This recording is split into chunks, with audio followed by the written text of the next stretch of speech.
Quai è Ursina Haller. Ella sauda tir las meilleras snowboardistas del mond. E ella va uon als Giugs Olimpics d'Onviern a Sochi. Ma on contra quels Giugs Olimpics in Russia dati grande opposizione. Ora vantò per via dels drets humans e per via d'acts de terror. Ma Ursina va tutina.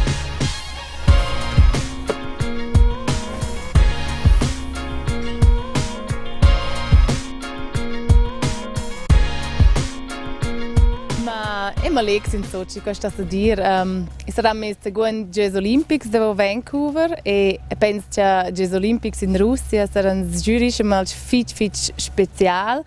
Tutti discorrono su da qua per il momento e non può aspettare di essere parte e guardare cosa ci è loro proprio alla fine.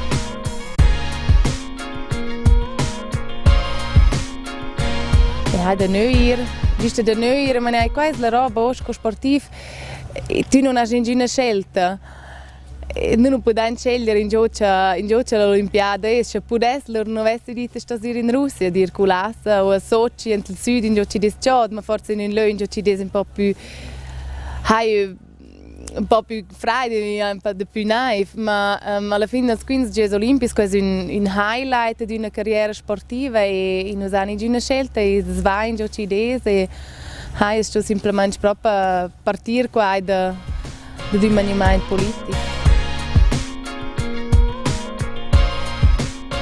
E non ha tema, e non ha proprio un tema. E credo che Sochi svess, i Giochi Olimpici svess, saranno alla fine del 15 uno dei più giuri in quella fase dei Giochi, perché ci sa di a Putin ha proprio qui organizzato, che sai quando gli altri ci guardano loro sulla sicurezza di noi e di tutto l'avvenimento. Ma chiaro, che ci fa di più è naturalmente per il resto della Russia, oggi c'è questi attacchi di terror, erano nelle ultime settimane, non erano giusto a Sochi, ma qua intorno c'è semplicemente schon fitch triste, da allora gli altri non avevano niente da fare con questi giochi, ci desde ci è loro per tocca da violenza. Beh, per qua ci dà questi giochi, qua dà schon da pensare. E credo che mi leghi più fermi qua da essere insieme con differenti atleti di differenti sport, cos'altro ci non avevamo mangiato mai.